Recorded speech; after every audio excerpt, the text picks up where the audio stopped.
महाराष्ट्र में बुधवार को विधानसभा चुनाव के लिए वोटिंग हुई। राज्य की 288 विधानसभा सीटों पर मतदान हुआ। वोटिंग को लेकर लोगों में उत्साह देखा गया। चुनाव आयोग के मुताबिक महाराष्ट्र में 65.11% वोटिंग हुई, जो पिछले 30 साल में सबसे अधिक है। इससे पहले 1995 के विधानसभा चुनाव में महाराष्ट्र में 71.69% वोटिंग हुई थी।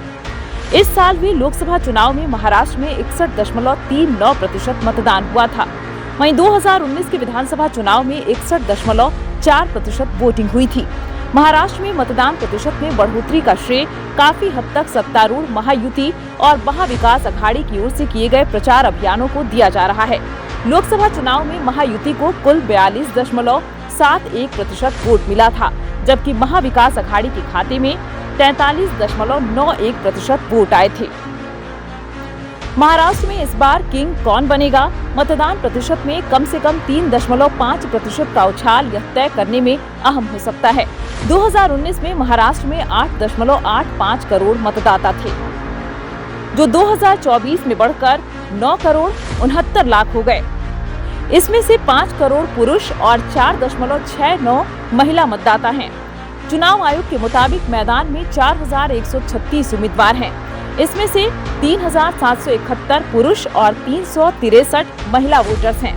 कहा जा रहा है कि ज्यादा वोटिंग का फायदा सत्तारूढ़ गठबंधन महायुति को हो सकता है। उप मुख्यमंत्री देवेंद्र फडणवीस ने कहा कि जब भी वोटिंग प्रतिशत बढ़ा है, उसका फायदा बीजेपी को हुआ है। ये सच है कि पिछले चुनावों के मुकाबले इस बार के विधानसभा चुनावों में मतदान प्रतिशत बढ़ा है। इसका फायदा बीजेपी और महायुति दोनों को होगा। वहीं महाराष्ट्र कांग्रेस के अध्यक्ष नाना पटोले ने कहा कि एमवीए चुनाव जीत रहा है। लोगों में उत्साह है।